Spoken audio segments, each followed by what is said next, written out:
Bueno, ¿cómo están? Un saludo a todos y a todas. Gracias en primer lugar por la invitación a este curso de formación política. Es un espacio para intercambiar reflexiones sobre algunas dimensiones de la política y del escenario político contemporáneo. Yo voy a tratar de bosquejar algunas, más que reflexiones, algunas preguntas, algunas observaciones referidas a la comunicación política, que es el campo en el que intervengo como consultor. Bueno, ahora vamos a hablar de eso, es una palabra a veces incómoda, digamos, para el campo progresista, popular, en el que abreva este ámbito. Ahora voy a tratar de hacer algún comentario sobre eso.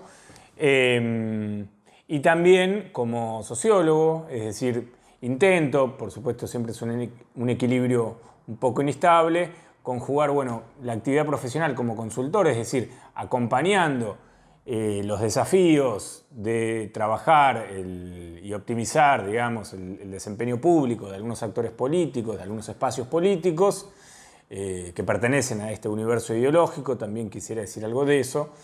Y por otra parte, a veces hago el chiste, bueno, consultor en años electorales, sociólogo en años no electorales, es decir, ¿y por qué hago este comentario?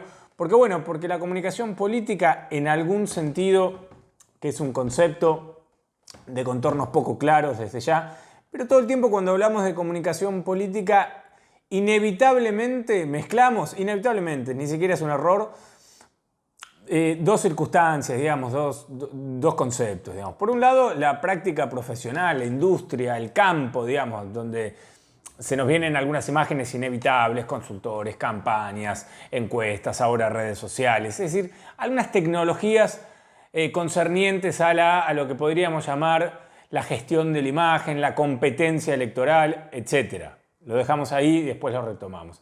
Ahora bien, también cuando hablamos de comunicación política, hablamos de un ámbito, digamos, de un ámbito mucho más amplio y de disciplinas que lo atraviesan y que lo abordan con distintas perspectivas, que tiene que ver, bueno, el cruce entre lo social, lo político, los procesos comunicacionales, ¿no? Es decir, una arena, digamos, donde se cruzan valores, procesos políticos, competencia, polarización. Bueno, comunicación política son esas dos cosas al mismo tiempo. En todo caso, nos podemos quedar con una definición más restringida y representar la idea de comunicación política como un ámbito profesional, es decir, o como un desafío, es decir, cómo hacer para optimizar, por ejemplo, el desempeño electoral de un espacio político o de un gobierno, es decir, cómo comunicar. Entonces, cuando hablamos de comunicación política, por un lado podemos hablar de comunicación política como oficio, como desafío profesional, como campo, como industria y todo lo relativo a las tecnologías, a las habilidades vinculadas a optimizar, por ejemplo, la imagen pública de un actor político, de un gobierno, incluso a las habilidades que se movilizan a la hora de organizar y diseñar una campaña electoral. Y decía, y esa definición más restringida convive con una más amplia que tiene que ver la comunicación política entendida ya como, en algún sentido, como un concepto próximo al de espacio público, ¿no?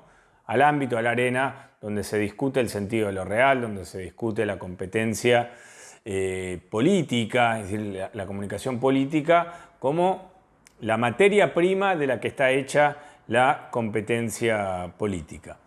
Bueno, dejemos entonces por un lado esa distinción que es inevitablemente, decía, imprecisa.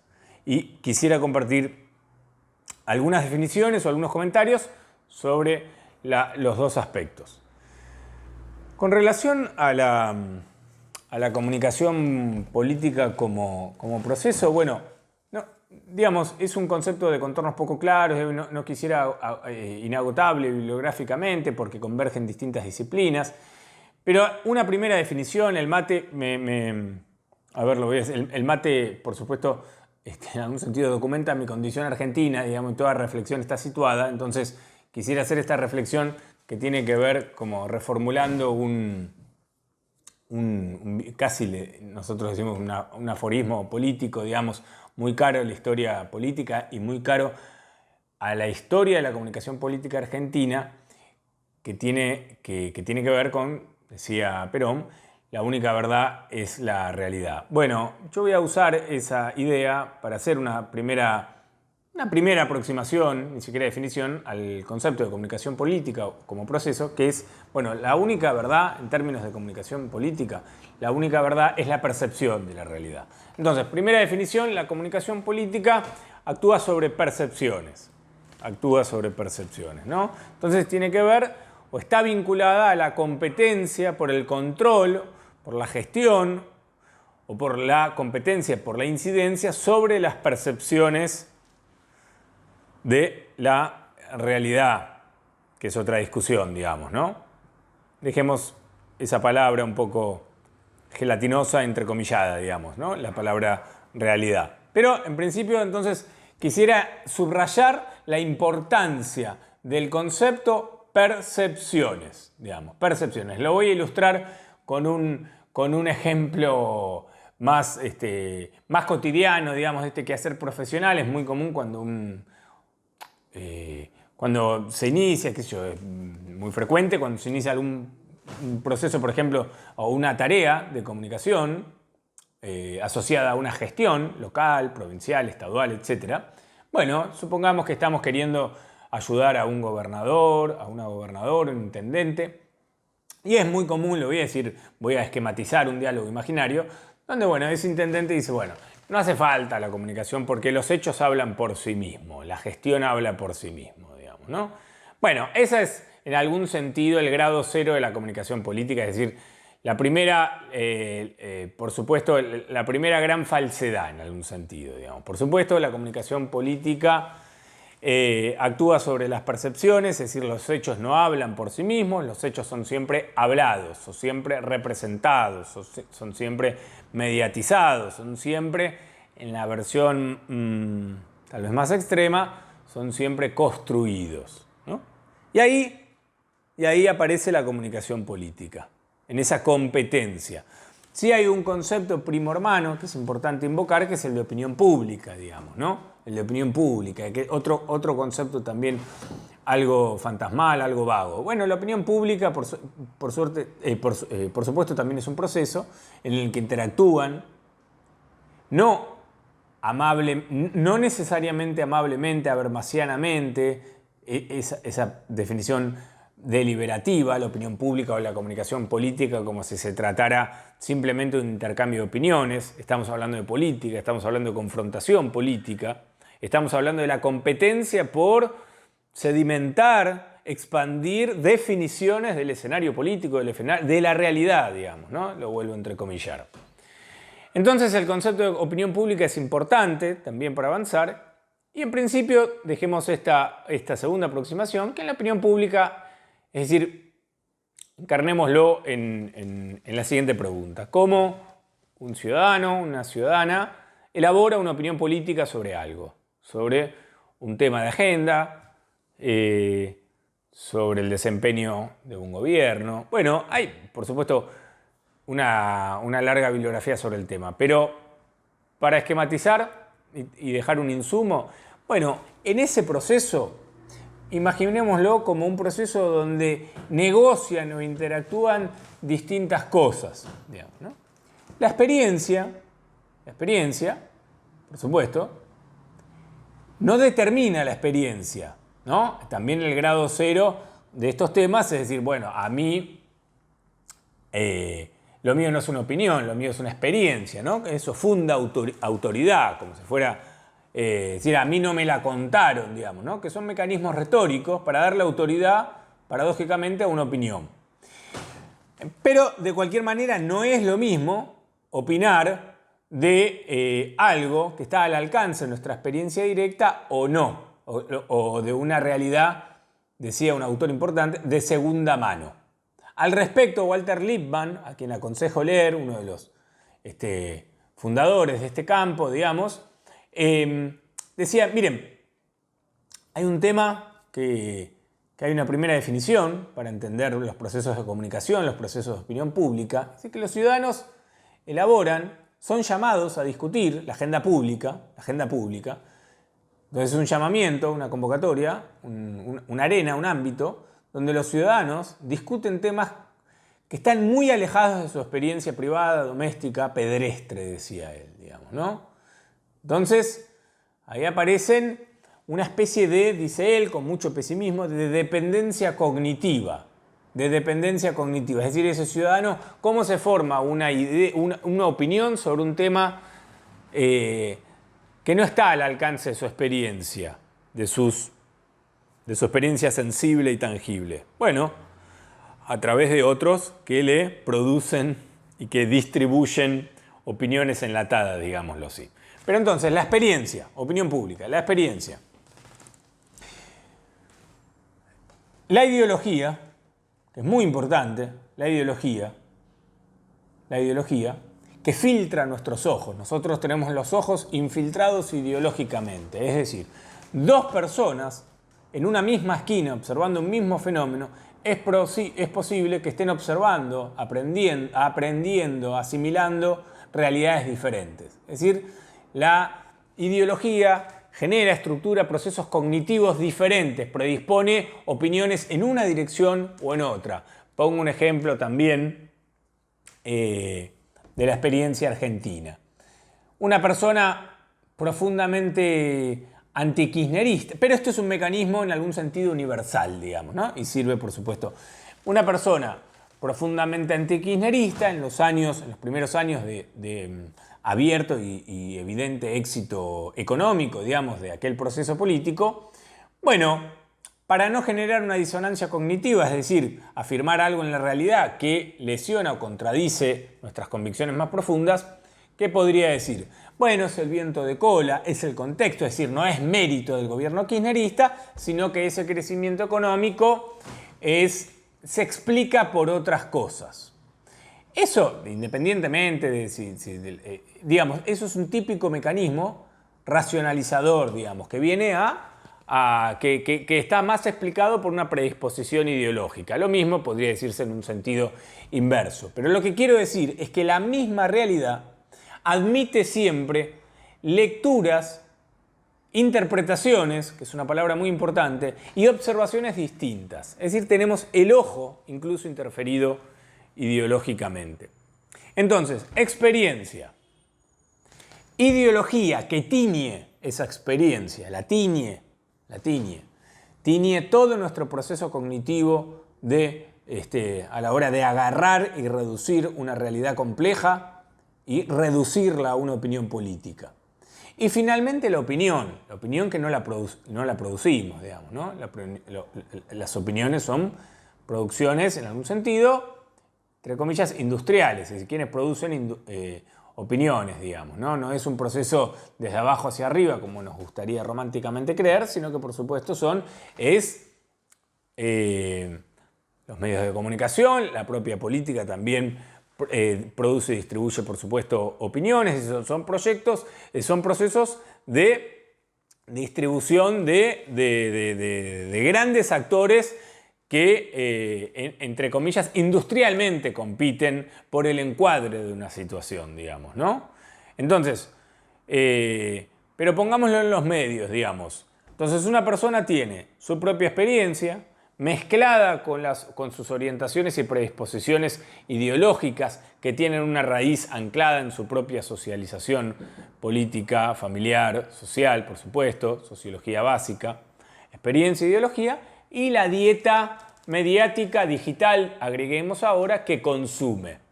¿Está bien? Y eso está todo el tiempo compitiendo, mezclándose entre sí, digamos, ¿no? Por supuesto, en general, la orientación y la predisposición ideológica, podríamos agregar ahí que es también emocional, que es también afectiva, tiende a mandar sobre todo ese proceso. ¿Sí? Entonces, el concepto de comunicación política requiere alguna clase de definición del concepto de opinión pública que lo definíamos en esos términos, como un proceso de negociación entre esos elementos a través de los cuales un ciudadano, una ciudadana y a nivel agregado, colectivo, una sociedad forman, distribuyen, intercambian opiniones políticas. Bien, comunicación política. Entonces, decíamos que la comunicación política actúa sobre las percepciones, que la única verdad es la percepción de la realidad y que los hechos no hablan por sí mismos. Es decir, un excelente gobierno con las mejores intenciones, con los mejores actos, no alcanza por sí mismo para construir consenso, adhesiones, legitimidad, pues son procesos mucho más mediatizados, complejos, donde hay que intervenir de manera estratégica y deliberada. Bien.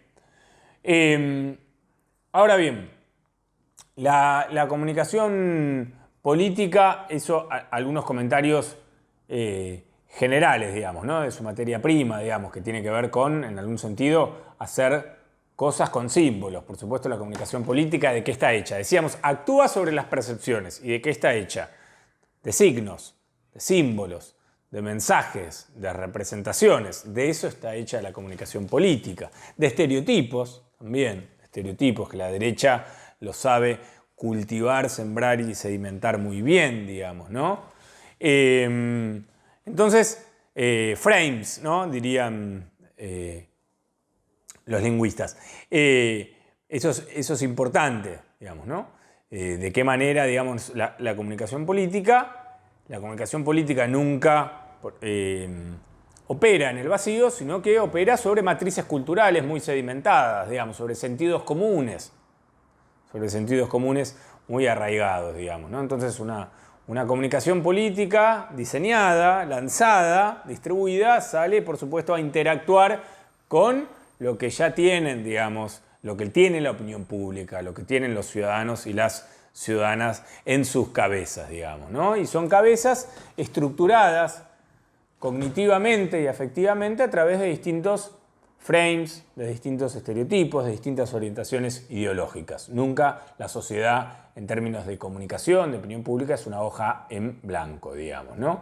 Es decir, los ciudadanos, las ciudadanas van a tener mayor o menor predisposición a asimilar la comunicación que, por ejemplo, nosotros generemos en el marco de una campaña. Bien, ahora con la palabra campaña quisiera hacer algunos comentarios en algún sentido más específicos, más vinculados con la definición restringida de comunicación política, que tiene que ver con el conjunto de técnicas, digamos, ¿no? Al respecto, y sobre todo alguna reflexión política, porque voy a exagerar un poco, pero en ciertas tradiciones, primero, un comentario, en ciertas tradiciones, que llamemos, para resumir, progresistas, podría existir, existe, ahora menos, sobreviven algunos vestigios, pero existe cierta resistencia o prejuicio con la comunicación política, digamos, ¿no? Especialmente si nos referimos a la comunicación política, que eso es otra cosa, como marketing político, ¿no? Como algo, por supuesto, como si fuera una sensibilidad y una tradición ideológica arisca a eso y que entiende que la comunicación política contemporánea viene a desnaturalizar la política, a degenerarla en algún sentido, incluso con toda la connotación moral de esa palabra, ¿no? A vaciarla de contenido ideológico y a convertirla en un espectáculo, que es otra palabra importante para toda la bibliografía sobre el tema, la espectacularización de la política, digamos, ¿no? Convertir a la política en un producto, en una mercancía que se distribuye o que la ciudadanía consume pasivamente. Bien. Entonces, desde ciertas tradiciones o espacios, insisto, progresistas, bueno, esos prejuicios uno podría tener como hipótesis que fueron postergando, digamos, el entrenamiento de ciertas habilidades en la competencia política contemporánea. Por el contrario, estoy simplificando, pido disculpas por eso, pero uno podría pensar que la derecha siempre estuvo más entrenada en todo lo referido a la comunicación política. Tal vez sobre esto en general hay consenso, digamos, pero podríamos decir ¿por qué se da eso? Bueno, hay una explicación, no sé si efectivamente es la mejor, pero uno podría decir, bueno, cualquier programa, quedémonos con la democracia, digamos, quedémonos ahí, ni hablar si se trata de un proceso no democrático, pero un programa, digamos, de austeridad, de ajuste, requiere en algún sentido de más eufemismos, como si la comunicación política viniera a enmascarar. Y de ahí nace la sospecha de asimilar comunicación política a una tarea, a una gestión de la apariencia, a una tarea de enmascaramiento, ¿no?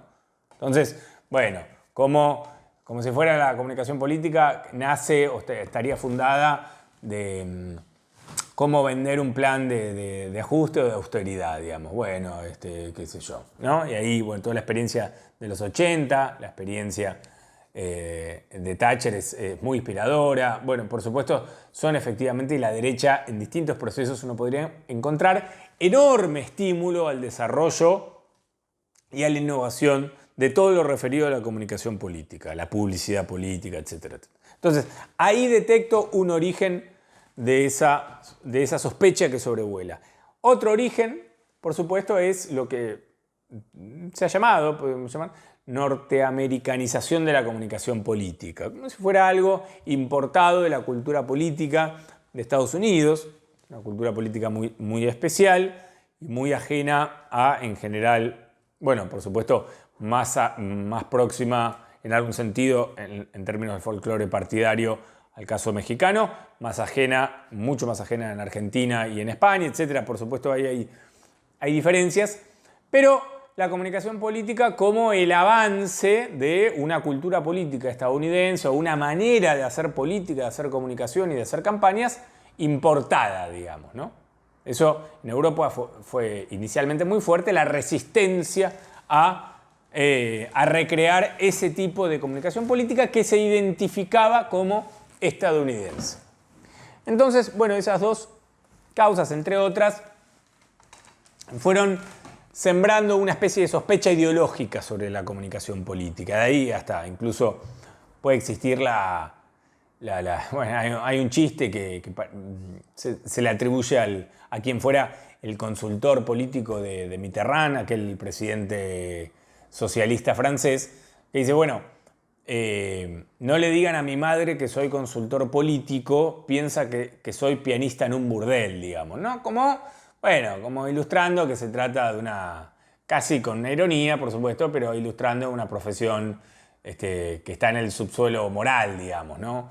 Hay otro ejemplo que recomiendo siempre que problematiza esto, que es también una película bellísima, que es la película No, sobre el plebiscito que inaugura la democracia en Chile, digamos, ¿no? Y es muy interesante porque es la historia de la campaña por el no, es decir, por el no a la dictadura de Pinochet, que paradójicamente era el sí a la democracia. Bueno, recomiendo esa película porque esa película ilustra y problematiza las contradicciones que hoy subsisten, digamos, cada vez menos, digamos, pero que es muy interesante reflexionar sobre eso, entre ciertas tradiciones, llamemos de izquierda, progresistas populares, y el arte o las habilidades referidas a la comunicación política. Yo creo que eso es un problema que, bueno, que ámbitos como este vienen a tratar de superar, porque si no se profundizan asimetrías. Por supuesto, la competencia entre la derecha y la izquierda es estructuralmente asimétrica, naturalmente, y bueno, en la medida en que el progresismo renuncie a entrenar ese tipo de habilidades requeridas para la política contemporánea, para la competencia por las percepciones de lo real, bueno, por supuesto eso agudiza las asimetrías, o el desnivel más que asimetrías. Pero además de esas sospechas, o en todo caso después de esas sospechas, me parece que en la última etapa sobrevino una especie, así como, por supuesto, me opongo a esa posición, digamos, después vino tal vez una etapa, digamos, estamos hablando de articulación entre comunicación y política, digamos, ya en el sentido restringido de comunicación. Una etapa de cierta fascinación, tal vez culposa, con la manera en la que la derecha hacía comunicación política.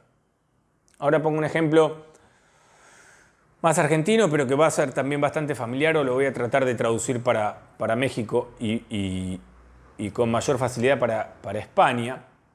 En algún momento, acá en Argentina lo llamamos Durán-Barbismo, pero hasta hace poco tiempo se consagró como un benchmark, como un modelo exitoso, muy eficiente electoralmente, una manera, un estilo de comunicación política, que venía empaquetado con una estética política. muy edulcorada, digamos, ¿no? Y que eso tenía además una sociología subyacente, es decir, una idea sobre la sociedad, una idea de una sociedad edulcorada, despolitizada, desmovilizada, que la comunicación política paradójicamente tenía que no tener contenidos políticos, ¿sí? Es una comunicación política que debiera despolitizar. Bueno, eso fue la experiencia del PRO en Argentina, con una estética política que se multiplicó en muchísimos países como si fuera un enlatado, es decir, como si fueran franquicias en muchísimos países de la región, muy parecida a una estética política que en España uno podría identificar, bueno, hoy ya en su caso, con lo que fue en su momento la estética política a mitad de camino entre Ciudadanos y algún sector del PP, digamos, ¿no? Eso que aquí llamamos duranbarbismo, quiero decir lo siguiente, generó en fuerzas progresistas, que, bueno, como saben, en Argentina con esa palabra hay todo un debate, pero cierta fascinación culposa, como, bueno, salir a tratar de imitar esa manera de comunicar políticamente. Y ahí quisiera decir que no es tampoco la solución, es decir, que la comunicación política es un fenómeno y propone un contrato político, un lazo político con la sociedad, y por lo tanto, es decir, cada espacio tiene su lenguaje, digamos, que no hay una diferencia entre el lenguaje y la política, digamos. La política es un lenguaje político. Entonces decía que cuando se instala este benchmark, esta fascinación, esta fetichización de la idea del PRO, del duranbarbismo como modelo de comunicación política exitosa, eso se compra como un paquete donde iba una estética política, un lenguaje, una manera de hablar, hasta incluso una gestualidad postural. Bueno, eso también es un problema, digamos, decía, recrear o imitar ese estilo de comunicación política, que es una discusión aparte si fue o no exitoso para las derechas, si explica el ascenso de las derechas, o en realidad se explica, creo yo, una perspectiva un poco inocente, creo que el ascenso de las derechas en la región se explica por otras cosas, pero no importa. Lo cierto es que fue identificado como la causa del éxito de algunas derechas, que le había costado llegar a la presidencia en Argentina y en otros países a través de los votos. Y entonces muchas fuerzas progresistas dijeron, bueno, es por ahí. Lo que tenemos que hacer es imitarlos. Bueno, y eso, digo, es un problema, porque una fuerza progresista no tiene nunca que recrear el lenguaje o la estética política que abreva en un imaginario conservador, digamos, ¿no? Por supuesto, porque decía que la comunicación política no es solo un conjunto de técnicas, digamos, o un conjunto de metáforas, sino que es la discusión por un imaginario social, digamos, es la discusión por qué tipo de representación de la sociedad se va sembrando, se va cultivando, se va expandiendo. Entonces, las fuerzas progresistas tienen que encontrar su lenguaje, digamos, su propio lenguaje, que nunca tiene que ser tampoco un lenguaje desde ya endogámico, digamos, no tiene que ser un lenguaje únicamente para su base más movilizada o ideologizada, pero tampoco significa renunciar a sus rasgos más constitutivos, que tiene que ver con su pasión política, con su propuesta política. Es falso aquella idea en la que cayó hasta hace algunos años ciertas izquierdas y ciertos progresismos que decían, bueno, para competir electoralmente teníamos que disfrazarnos. No, hay que encontrar siempre la representación, bueno, por supuesto, más amplia desde ya de los mensajes, que admitan la mayor cantidad de modulaciones, que contengan realidades distintas, que sea popular, en el sentido más literal del término, que no sea elitista en términos de la cantidad de contraseñas ideológicas que exige esa comunicación, pero de ninguna manera significa que una fuerza popular, progresista o de izquierda tenga que hacer comunicación política significa disfrazarse. En algún momento la moda fue, bueno, disfrazarse de moderado, digamos, ¿no? Una especie de fiebre de corrimiento hacia el centro, digamos, ¿no? Y bueno, lo cierto es que, como sabemos, el proceso político contemporáneo es un proceso de politización, de polarización, donde todos esos manuales de comunicación política, que insisto, eran una sociología, fracasaron, ¿no? O en todo caso no se ajustaron, o no sirven, o servían y ahora dejaron de servir, como lectura, digamos, del escenario político contemporáneo. Es decir, hoy la discusión política es una discusión abiertamente ideológica y abiertamente por valores. Y la comunicación política tiene que actuar en esos términos. No es una discusión programática, no es un festival de propuestas, no es un festival de promesas. La sociedad está racionalmente y saludablemente entrenada en desconfiar de las promesas.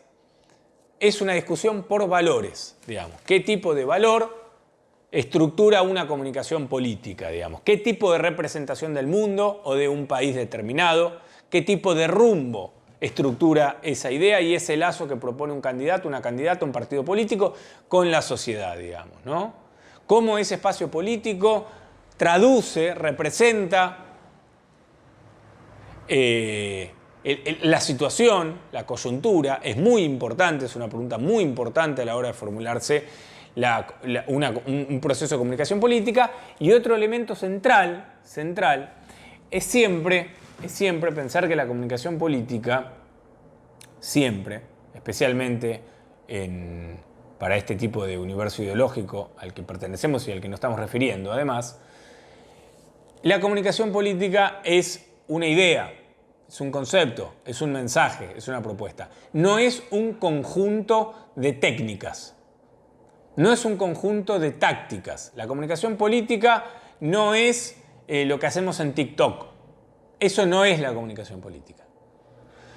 La comunicación política construye y enhebra identidades y pertenencias colectivas, digamos, ¿no?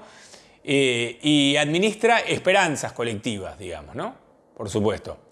Entonces, no es la comunicación política un conjunto de tecnologías, de tácticas o de pequeños mensajes que puedan ir construyendo ese gran mensaje, digamos. Pero por supuesto lo que quiero decir con esto es que no es, la comunicación política siempre tiene que ser más que la suma de las partes. Tiene que poder ser reducida a un mensaje, a una identidad, a un concepto. Y no una suma de lo que yo llamaría, o llamo, comunicación Selig. Ahora, por ejemplo, Selig, ¿en qué sentido? ¿Se acuerdan aquella película de Woody Allen? Que Woody Allen adoptaba la apariencia de su interlocutor. Entonces, en un sentido, a veces se piensa que comunicación política es parecerse al electorado, una especie de representación en espejo, pasiva. No, por supuesto que no. Desde ya que no es eso. Otro error muy común, una fantasía, a veces más orientada, que tiene que ver más que con la comunicación política como industria, sale a vender a la política un montón de productos. La fiebre por la segmentación, aquella idea de que la comunicación política tiene que estar individualizada. Y es un error, justamente. Eso es el mercado, digamos, que inevitablemente tiene que segmentar e individualizar la comunicación política de una campaña, de un gran gobierno, etc. Estamos hablando en esos términos. En general, por supuesto, puede tener alguna modulación, pero en términos generales su esencia es un mensaje, digamos, que sea claro, digamos, que sea entendible, como fue el caso de Trump, por ejemplo, digamos, ¿no? La comunicación política no significa, fue un error, digamos, y una simplificación muy empobrecedora, mandarle un mensaje, lo digo en Argentina, pero esto me van a los hinchas de Boca con la camiseta de Boca, a los hinchas de River con la camiseta de River. Eso mutila la credibilidad de un espacio, de un candidato. Y y ahora con esa última palabra quiero hacer un subrayado, que en este ecosistema, digamos, comunicacional, digital, hay algo que se puso en duda que tiene que ver con, ya no con la honestidad, sino con la autenticidad, digamos, ¿no? Y hay una sed de autenticidad muy profunda. Es decir, el exceso noventista es una hipótesis, pero dejémosla como hipótesis. Este exceso de comunicación política tan industrial, tan manufacturada, tan edulcorada, generó o incubó en la sociedad, que hay que entenderlo, una sed de autenticidad, digamos, de política real. Eso me parece que explica en parte la experiencia de AMLO, que explica también la experiencia de Axel en Argentina y otras experiencias. Es decir, independientemente de las orientaciones ideológicas, por ejemplo, esto pude documentarlo, tener la posibilidad de investigarlo un poquito y conocerlo más de cerca, el PRI, con todo lo que por supuesto podemos decir de lo político, etcétera, y las gestiones, pero también había generado con su estética política tan edulcorada, tan de mentirita, un hartazgo social feroz, digamos, ¿no? Feroz. Entonces, ahí lo que digo es que estaban fallando manuales de comunicación política que, insisto, no tenemos que recrear, repetir, sino inventar un lenguaje político consistente con los valores que comunica un espacio político, digamos, ¿no? Y que nunca transgreda esa premisa que tiene que ver con un contrato de honestidad en ese sentido, de autenticidad, de candidatos o candidatas que se puedan tocar, que sean reales, porque hoy también hay una especie de bombardeo publicitario, digamos, ultra segmentado por todos lados, personalizado, con algoritmos que nos persiguen hasta abajo de la cama, que va generando también las sociedades contradictoriamente, digamos, en todo caso dialécticamente, también una sed de autenticidad muy, muy fuerte, de que no se note tanto de que me estás vendiendo, digamos, ¿no? Que no se note tanto que me estás vendiendo. Así que bueno, me parece que es importante eso. También quiero hacer un comentario sobre este espacio que me parece muy importante y por eso, por supuesto, me sumo con especial entusiasmo, que es que aquella fiebre, digamos, de fuerzas progresistas de salir a imitar la manera en la cual comunicaba la derecha, también generó una especie de boom de consultores, aún a pesar, por supuesto, que también lo soy, pero quiero decir, como la idea de que había que contratar a los mismos consultores que lograban, un pensamiento un poco infantil, incluso mágico, a aquellos consultores que lograban esas hazañas electorales con la derecha. Y me parece que no, que creo que los espacios progresistas tienen que entrenar, por supuesto después pueden convocar figuras que siempre a veces la distancia profesional ayuda, etc. Pero tienen que entrenar. Es muy importante que las fuerzas progresistas en sus propios procesos de formación incorporen esta dimensión y entrenen comunicadores, digamos. Entrenar militantes es entrenar comunicadores, entrenar candidatos es entrenar comunicadores, y entonces es muy importante que estos partidos, que estas organizaciones tengan sus propias estructuras de comunicación desde ya muy entrenadas, muy desarrolladas, que no tiene que ver solo con manejar Facebook, digamos, ¿no? Sino también con discutir estos temas entre política y comunicación y no confiar todo en la tercerización o en la contratación de gurúes, digamos, ¿no? Como si fuera que la comunicación política es algo que se contrata empaquetado a personajes que trabajan con cierto cinismo, digamos, para cualquier espacio político, digamos, ¿no? Me parece que tiene que haber, cada partido político tiene que construir una identidad clara, digamos, una identidad clara que disuelva la sospecha, la desconfianza, y para eso necesita que la comunicación nazca de su propio estómago, que se note, que sale hecha de verdad. Entonces eso es difícil, digamos, porque la paradoja es que eso hay que producirlo y representarlo, pero se tiene que hacer, insisto, desde adentro. Así que, bueno, por eso también me interesaba sumarme a esta instancia de formación política. Digamos, la comunicación política hoy es un elemento, una dimensión insoslayable. Tal vez hace 20 años era algo que se dejaba más al costado. Por supuesto, hoy es fundamental e insoslayable, digamos, discutir todas estas cuestiones referidas también a los soportes, a las técnicas, a las tácticas, a las estrategias y a la naturaleza y a la relación entre la comunicación y la política.